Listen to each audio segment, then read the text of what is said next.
नमस्कार, मैं हूं केशव पंडित और आप देख रहे हैं देश का तेजी से बढ़ता है ATV news channel. Lok Sabha election जो है 2024 इस समय चल रहा है, चुनाव चरम पर है। लगातार दोनों तरफ से बयानबाजी भी हो रही है। हमारे साथ चर्चा में अफजल मलिक जी मौजूद है, भाजपा के राष्ट्रीय प्रवक्ता भी है। बहुत बहुत स्वागत है मलिक साहब आपका। जी बहुत बहुत धन्यवाद। इस बार जो नारा लगाया जा रहा है उसको लेकर के तो लोग आ ही रहे हैं, लेकिन क्या कहेंगे सैम पित्रोदा जो आप निकाले गए हैं, कब के निकाले जाने चाहिए। जब तक हिंदुओं पर कसीदे पड़ रहे थे तब तक कोई बातचीत नहीं थी। आज रंगभेद पर वह व्यक्ति बातचीत कर रहा है और वो भी अमेरिका से। बड़े उल्टे सीधे बयान दिए, लेकिन वो तो कांग्रेस का बहुत प्यारा था। आज कांग्रेस उसको निकाल रही है और एक्शन लिया जा रहा है। ये कहा जा रहा है बहुत बड़ा एक्शन लिया गया है राहुल गांधी की तरफ से। नहीं, देखिए, इन्हें स्पष्ट करना चाहिए इस विषय में। और सैम पित्रोदा का जो बयान आया वो अपने आप में बहुत अजीबोगरीब किस्म का बयान है और ये बहुत दुखद है। इस विषय पर राहुल गांधी को बोलना चाहिए, प्रियंका गांधी को बोलना चाहिए, सोनिया गांधी को सामने आकर बोलना चाहिए, मल्लिकार्जुन खड़गे को स्पष्ट करना चाहिए। सैम पित्रोदा ने बहुत दुखद बयान दिया है। जिस तरीके से उन्होंने अपनी सोच प्रदर्शित की है समाज के मध्य में, देश के मध्य में, सैम पित्रोदा ने एक प्रकार से जो बयान दिया है, इन्होंने कांग्रेस की सोच को स्पष्ट किया है। ये डिवाइड एंड रूल की पॉलिसी के आधार पर चलने वाले लोग हैं, ये विभाजनकारी नीति अपनाने वाले लोग हैं। और जिस तरीके से ये उत्तर भारत को अलग कर रहे हैं, दक्षिण भारत को अलग कर रहे हैं।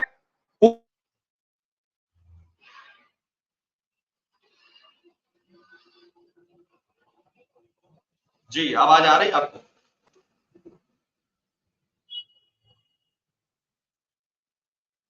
शायद आपकी आवाज नहीं आ रही है,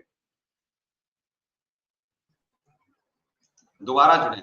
जी, अभी आ रही है। देखो, दक्षिण भारत के लोगों को अफ्रीकी कहना ये बहुत दुखद है।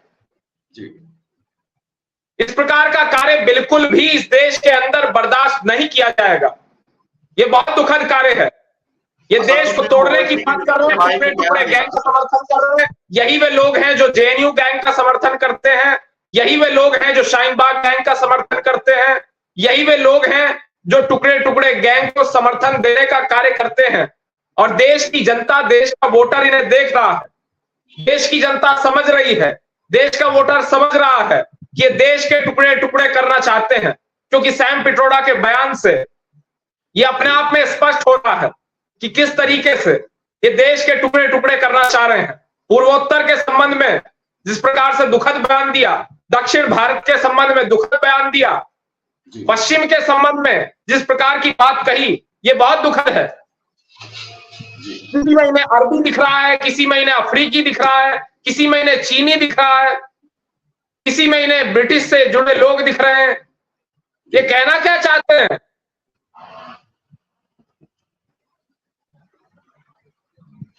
जी, असदुद्दीन ओवैसी के छोटे भाई ने जिस समय बयान दिया था कि 15 मिनट को पुलिस हटा लो और हम क्या करेंगे हिंदुओं का, इस तरह का बयान आया था। उसके बाद सुप्रीम कोर्ट ने बरी कर दिया। नवनीत राणा का भी एक वीडियो आया, बड़ा छोटा, बड़ा कम समय मांगा, 15 सेकेंड सिर्फ समय मांगा और उसमें भड़क गए, सीरियस ले गए भाईजान को। जी नहीं, देखिए, जो उन्होंने कहा है वो उनकी निजी राय है और सबको अधिकार है यहां बोलने का। जी,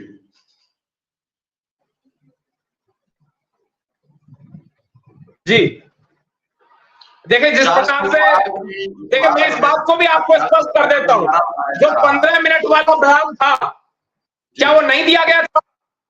क्या वो संवैधानिक था? क्या वो कानूनी था? इस बात को भी स्पष्ट करना चाहिए।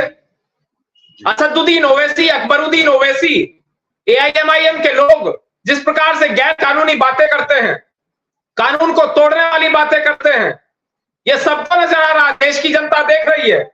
ये कानून को तोड़ने में विश्वास रखने वाले लोग हैं, संविधान को ना मानने वाले लोग हैं, नियमों को ना मानने वाले लोग हैं। और कांग्रेस के लोग इक्वालिटी में बिलीव नहीं करते, ये समानता के अधिकार में बिलीव नहीं करते। कांग्रेस के लोग रीडिस्ट्रीब्यूशन की बात करते हैं। कांग्रेस के लोग रीडिस्ट्रीब्यूशन की बात करने के साथ साथ देश को तोड़ने का कार्य जिस प्रकार से करना चाहते हैं, ये बहुत दुखद है। ये रीडिस्ट्रीब्यूशन अधिकार इन्हें किसने दिया?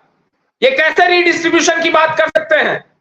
यदि मेरी संपत्ति है जो कि मेरी खुद की कमाई गई संपत्ति है, संविधान में कहां इन्हें अधिकार दिया है कि मेरी संपत्ति को छीन लेंगे? संविधान कहां कहता है? कौन सा आर्टिकल ये कहता है, कौन सा कानून ये कहता है कि किसी की संपत्ति छीनकर किसी अन्य व्यक्ति को दे दी जाए? इन्हें कोई अधिकार नहीं है बात करने का। ये टोटली अनकॉन्स्टिट्यूशनल लोग हैं। ये घोटालों के विषय पर नहीं बोलेंगे।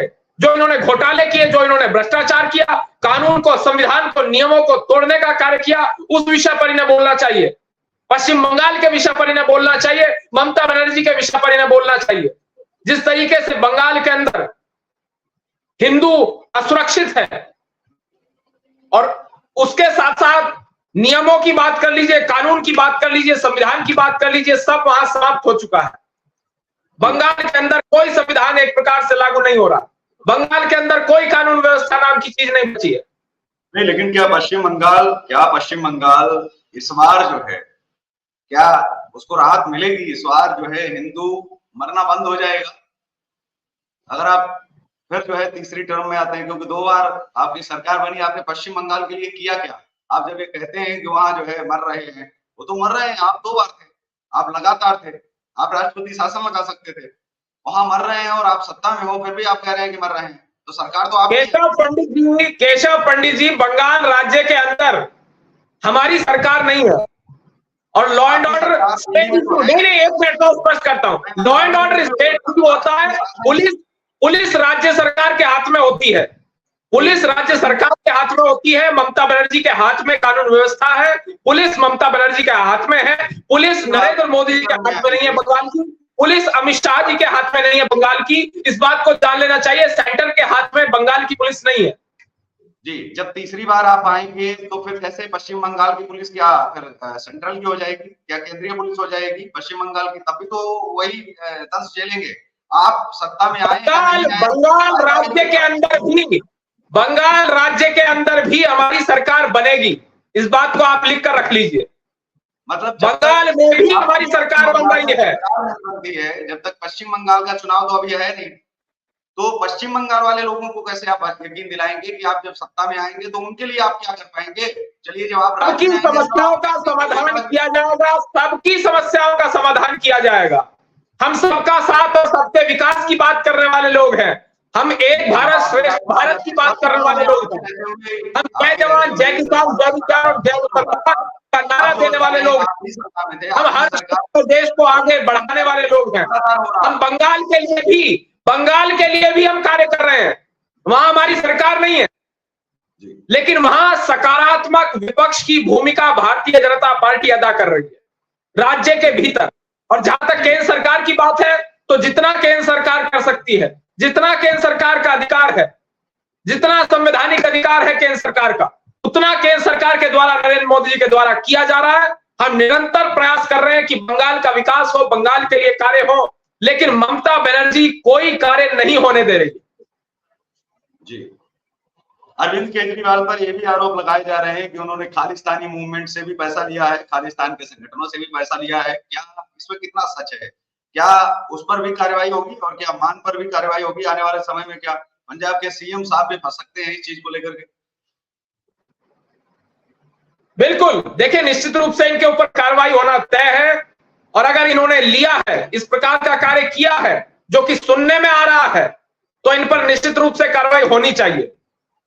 क्योंकि कुमार विश्वास जी का बयान जो इनके साथ लंबे समय तक रहे, इनके साथ कुमार विश्वास जी लंबे समय तक रहे, उन्होंने जो बयान दिया था वो सबने सुना था जी। तो उसके बाद आपको समझ लेना चाहिए। जी, अरविंद केजरीवाल लगातार जो है उनकी पार्टी और अरविंद केजरीवाल जी के द्वारा जो बयान दिया जा रहा है कि एजेंसियों का दुरुपयोग भाजपा कर रही है और हमें तब तक के लिए पकड़ के रखा गया है। ये भी चर्चाएं विपक्ष में की जा रही हैं कि जब तक चुनाव नहीं खत्म हो जाता तब तक अरविंद केजरीवाल को कोई जमानत नहीं मिलेगी, लेकिन जैसे ही चुनाव आप जीत जाएंगे उसके बाद उनको ठीक जमानत मिल जाएगी, वो छोड़ दिए जाएंगे। तो इतने इन चर्चाओं में कितना दम है? जो ये सुगबुगाहट चल रही है, चर्चाएं जो राजनीतिक गलियारों में चल रही है। देखिए, जहां तक भारतीय जनता पार्टी का प्रश्न है, तो भारतीय जनता पार्टी ना किसी को जेल भेजती है, ना किसी को जेल से निकालती है, ना बेल देती है, ना सजा देती है। भारतीय जनता पार्टी कोर्ट नहीं है, ये कोर्ट तय करता है। कोर्ट ने अरविंद केजरीवाल को जेल भेजा है, ये सबको मालूम है।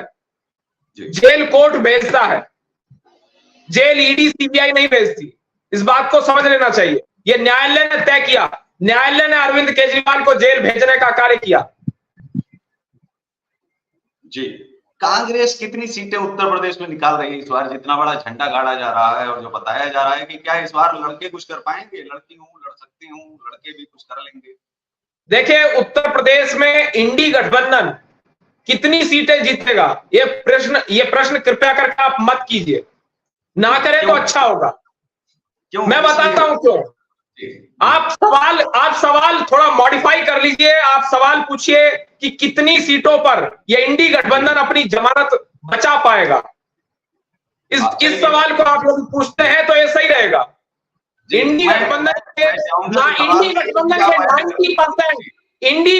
के 90% कैंडिडेट्स की उत्तर प्रदेश के अंदर जमानत जब्त होना तय है। 90% कैंडिडेट्स की उत्तर प्रदेश में जमानत जब्त होगी। और हम कह रहे थे 400 पार, जनता कह रही है अब की बार 500 पार। जी, बहुत बड़ी बात कह रहे हैं आप। जो चीज ये अगर इतिहास में ये समझिए कि एक इतिहास बन जाएगा अगर ये चीज जो है अगर हो गई लोकतंत्र में, तो एक तरफ आप बोलेंगे फिर क्या ईवीएम साफ रहेगी, ईवीएम पर सवाल नहीं उठेंगे? ईवीएम पर भी तो सवाल उठाए जाएंगे। कांग्रेस ने तो तैयारी जो है कर ली है कि ईवीएम पर जो रोना धोना है वो 4 जून के बाद 5 जून को जो है ये सब किया जाएगा। 5 जून से शुरू हो जाएगा और शायद 4 जून से ईवीएम पर सवाल खड़े करने के लिए, ईवीएम पर सवाल खड़े करने के लिए मना किया है सुप्रीम कोर्ट ने, उसे सुन लेना चाहिए। जी, ईवीएम पर सवाल खड़े नहीं किए जाने चाहिए, सुप्रीम कोर्ट की डायरेक्शंस भी हैं। कम से कम ये सुप्रीम कोर्ट का सम्मान करें, जुडिशरी का सम्मान करें तो अच्छा होगा। और उसके साथ साथ राहुल गांधी की दोनों सीटों से जमानत जब्त हो रही है, वायनाड से भी और उत्तर प्रदेश में रायबरेली से भी। दोनों जगह से अगर हारते हैं तो क्या फिर इनका जो है फ्यूचर होगा? वो तो अलग उस पर आते हैं। सपा के लिए जो है कितना ये गठबंधन साबित हो रहा है? लग रहा है कि आपको जिस नौका पर चढ़ रहे हैं और उससे तो अच्छी बुआ जी थी। देखिए, हमें राहुल गांधी के फ्यूचर की चिंता नहीं है। हमें देश की जनता के, देश के युवाओं के फ्यूचर की चिंता है। बेरोजगारी पर जब बात चर्चा की जाती है तो बेरोजगारी बहुत ज्यादा जो है दर बढ़ी है। क्या इस बार सरकार बेरोजगारी पर भी काम करेगी? इस बार बेरोजगारी बेरोजगार कई परिवार है जी, जो महंगाई बढ़ रही है क्या उस पर भी नियंत्रण किया जाएगा? सरकार की तरफ से कदम उठाए जाएंगे? बिल्कुल। देखिए, कई परिवार बेरोजगार हैं। उत्तर प्रदेश का यादव परिवार बेरोजगार है, लालू परिवार बेरोजगार है, गांधी परिवार बेरोजगार हो चुका है। अब इन्हें रोजगार देना हमारे बस की नहीं है, लेकिन हर व्यक्ति को रोजगार जरूर मिलेगा। इस देश के प्रत्येक नागरिक को रोजगार अवश्य मिलेगा। ओके, महंगाई पर क्या कहेंगे? जो कमर तोड़ती महंगाई है, आम आदमी के लिए बहुत जीना जो है मुहाल हो रहा है, मुश्किल हो रहा है। उसको लेकर के सरकारें क्यों प्रयास नहीं करती कि आखिर जो है महंगाई को कम करने के जो है सार्थक प्रयास किए जाए ताकि महंगाई कम हो, आम लोगों को राहत जो है मिल सके? इस पर सरकार पहल क्यों नहीं करती ज्यादा से ज्यादा?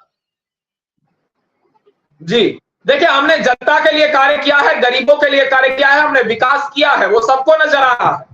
हमने प्रधानमंत्री जनधन योजना चलाई है, हमने स्वच्छ भारत अभियान की बात की है, आयुष्मान भारत की बात की है, उज्ज्वला योजना की हमने बात की है, मुद्रा योजना की हमने बात की है, ये सबको मालूम है। हमने सुरक्षा बीमा योजना की बात की है, हमने जीवन ज्योति बीमा योजना की बात की है। चीन और पाकिस्तान को हमने मुंहतोड़ जवाब दिया है। हमने एयर स्ट्राइक की है, सर्जिकल स्ट्राइक की है, 370-35 को हटाने का अभूतपूर्व कार्य किया है, 3 तलाक का बिल हम लाए हैं, हमने विमेन रिजर्वेशन की बात की है, हमने प्रत्येक व्यक्ति को न्याय देने का कार्य किया है, हमने किसानों के हित में कार्य किया है, हमने सॉइल हेल्थ कार्ड की बात की है, ये सबको मालूम है। हमने नीम कोटेड यूरिया को चलाने का कार्य किया है, हमने बेटी बचाओ की बात की है, नमामि गंगे की बात की है, make in India, digital India, skill India की हमने बात की है, हमने उसके साथ साथ जल शक्ति मंत्रालय का गठन किया है, ये सबको नजर आ रहा है। हमने प्रधानमंत्री किसान सम्मान निधि योजना चलाई है, ये सबको दिख रही है। हमने प्रधानमंत्री विश्वकर्मा योजना चलाई, ये सबको नजर आ रहा है। ये विकास नहीं तो और क्या है? ये जनता के लिए हमने कार्य किया है, ये सबको दिख रहा है। लेकिन कुछ लोग हैं जो आंख बंद कर बैठना चाहते हैं, आंखों पर पट्टी बांधे हुए हैं, उनका इलाज हमारे पास कम से कम नहीं है। जी, आपने नमामि गंगे की जैसे बात जब की, तो दिल्ली में यमुना कितनी साफ हुई, इस पर भी बातचीत जो है होनी चाहिए। और साथ में नमामि गंगे प्रोजेक्ट जो है, कहाँ तक नमामि गंगे प्रोजेक्ट सफल हुआ है? क्या गंगा साफ हुई? वो तो नहीं हुई। तो उसको लेकर के क्या जो है प्रयास किए जा रहे हैं? और दिल्ली में भी जब यमुना की बात की जाती है तो अरविंद केजरीवाल जी को घेर लिया जाता है। तो दोनों लोग ठीक उसी स्थिति में हैं। कुछ प्रोजेक्ट्स तो ऐसे हैं जिनको लेकर के न तो भाजपा ये बता पा रही है कि क्यों नमामि गंगे जो है प्रोजेक्ट से गंगा क्यों नहीं अभी तक साफ हुई। जी नहीं, देखिए, आज के समय में गंगा बिल्कुल निर्मल है, ये देख लेना चाहिए आपको, बिल्कुल स्वच्छ है। इस बात को देखना बेहद आवश्यक है। और उसके साथ साथ आप यमुना जी की बात कर लीजिए, दिल्ली की आप बात कर लीजिए विशेष रूप से। ये जो पिकनिक स्पॉट बनाने की बात कर रहे थे, कह रहे थे कि छुट्टियों में अपने बच्चों के संग जाया करेंगे पिकनिक मनाने के लिए यमुना के किनारे, तो ऐसा तो कहीं देखने को नहीं मिल रहा है। दिल्ली में यमुना जी की क्या स्थिति है, ये सबको दिख रहा है। अरविंद केजरीवाल ने वादा किया यमुना जी को स्वच्छ कर दो। अरविंद केजरीवाल ने कहा था मुझे मुख्यमंत्री बना दो, अरविंद केजरीवाल का स्टेटमेंट था मुझे मुख्यमंत्री बनाओ और यमुना जी को पूर्ण रूप से स्वच्छ कर दिया जाएगा। ऐसा कुछ नहीं हुआ, ये बहुत झूठ इन्होंने बोला। अमेरिका की जब बातचीत होती है या फिर ब्रिटेन की बात हो या फिर भूटान की बात हो, वहां पर्यावरण को लेकर के बहुत लोग सतर्क रहते हैं, पर्यावरण पर उनके अच्छे खासे कानून है। भारत के अंदर पर्यावरण बचाने के लिए कोई पहल नहीं और कोई कानून नहीं अभी तक आया है। 10 साल मोदी जी के भी हो गए हैं, लेकिन पर्यावरण को लेकर के कोई खास कानून नहीं बना है। और या यूं कहे कि कोई भी कानून बना ही नहीं है। ग्लोबल वार्मिंग की वजह से लगातार गर्मी बढ़ रही है और मौसम जो है आप देख ही रहे हैं कि किस तरह से जो है अब चरम सीमा पर जा रहा है। इसको लेकर के भारत जब जनसंख्या के मामले में हम दूसरे नंबर पर है पूरी दुनिया में, तो क्या पर्यावरण को सुधारने के लिए क्या हमें पेड़ जो कट रहे पेड़ है, क्या उसको लेकर के भी हमें कुछ कानून बनाने की जरूरत है कि नहीं? जी, उसको लेकर के सरकार क्या काम कर रही है? क्योंकि अगर हमारे पास ऑक्सीजन नहीं बचेगी, पेड़ नहीं बचेंगे, तो इस तरह से तो आने वाले समय में तो संकट उत्पन्न हो जाएगा, खड़ा हो जाएगा बहुत बड़ा। जी बिल्कुल, देखिए, भारतीय जनता पार्टी की सरकार निरंतर इस विषय में कार्य कर रही है, इस क्षेत्र में कार्य कर रही है। नरेंद्र मोदी जी के नेतृत्व में, मार्गदर्शन में भारतीय जनता पार्टी जिस तरीके से इस विचार को लेकर चलती है कि पर्यावरण की रक्षा की जाए, तो सबको नजर आ रहा है। हमने जमीनी स्तर पर कार्य किया है और उसके साथ साथ जिन लोगों की सरकार इस देश में 60 वर्षों तक रही, उन्हें बोलना चाहिए उन्होंने क्या किया। हमारा तो 10 साल का कामकाज बोल रहा है, चिल्ला चिल्ला कर बोल रहा है, सबको नजर आ रहा है, सबको दिख रहा है। ये 60 साल जो सरकार इस देश में चला रहे थे, उन्होंने क्या किया इस देश का, उन्हें बोलना चाहिए। उन्होंने बोफोर्स घोटाला किया, उन्होंने भ्रष्टाचार को बढ़ाने का कार्य किया, उन्होंने जातिवाद, परिवारवाद और भ्रष्टाचार को बढ़ाने का केवल और केवल कार्य किया। इसके अलावा इन्होंने कुछ नहीं किया। कांग्रेस के लोगों ने जातिवाद को बढ़ावा दिया, परिवारवाद को बढ़ावा दिया, भ्रष्टाचार को बढ़ावा दिया, गरीबी को बढ़ावा दिया, बेरोजगारी को बढ़ावा दिया, महंगाई को बढ़ावा दिया। इन्होंने रोजगार देने के लिए कुछ नहीं किया। इन्होंने लूटपाट की नीति अपनाई। भ्रष्टाचार जिस प्रकार उस समय हुआ करता था वो सबने देखा। इन्होंने बिचौलियों को बढ़ावा दिया। यह बहुत दुखद है। इस प्रकार का कार्य इन्हें नहीं करना चाहिए था। ये घोटाले पर घोटाले करते गए।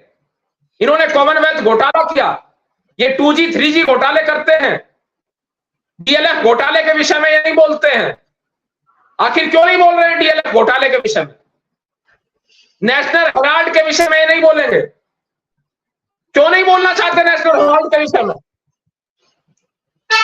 इमरजेंसी के विषय में नहीं बोलना चाहते हैं, बालघर के विषय पर ये नहीं बोलना चाहते हैं, कश्मीरी पंडितों के विषय पर ये नहीं बोलना चाहते हैं, टीकालाल टपलू जी के विषय पर ये नहीं बोलना चाहते हैं।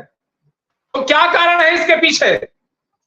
संदेश खाली के विषय पर ये नहीं बोलेंगे, नारी सशक्तिकरण के विषय पर ये नहीं बोलेंगे, क्यों नहीं बोलना चाहते? आखिर दिल्ली के शराब घोटाले पर इंडी गठबंधन के लोग नहीं बोल रहे हैं। आम आदमी पार्टी ने जिस प्रकार से भ्रष्टाचार को बढ़ावा दिया वो सबने देखा। बहुत लंबी सूची है इनके घोटालों की।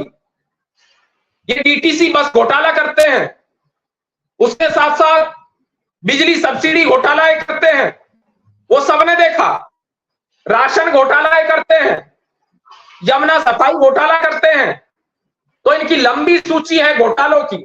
ऑक्सीजन घोटाला करते हैं, टैंकर घोटाला करते हैं, ज्ञापन घोटाला करते हैं, ये सबने देखा है और ये जनता जानती है। जी, तो हमारे साथ अविरल मलिक जी थे, जिन्होंने लोकसभा चुनाव 2024 पर जो है जो बातें की हैं, आरोप लगाए हैं, विपक्ष को तय करना चाहिए कि वो जब देख रहे हैं और सुन भी रहे हैं, हमारे 10 साल के विकास को भी देख रहे हैं और उनके 60 साल के भी विकास को हमने देखा। साथ ही कि इस बार 400 नहीं 512 जो है आ रही है। जनता की यही जो है पुकार है, जनता ला भी रही है। और साथ ही उन्होंने ये भी एक बहुत बड़ी बात कही, 99% लोगों की जमानत जब्त हो रही है उत्तर प्रदेश के अंदर। तो इसी के साथ इस कार्यक्रम में बस इतना ही। हमें दीजिए इजाजत, नमस्कार। और आप देखते रहिए देश का तेजी से बढ़ता एटीवी न्यूज चैनल। जय हिंद, वंदे मातरम।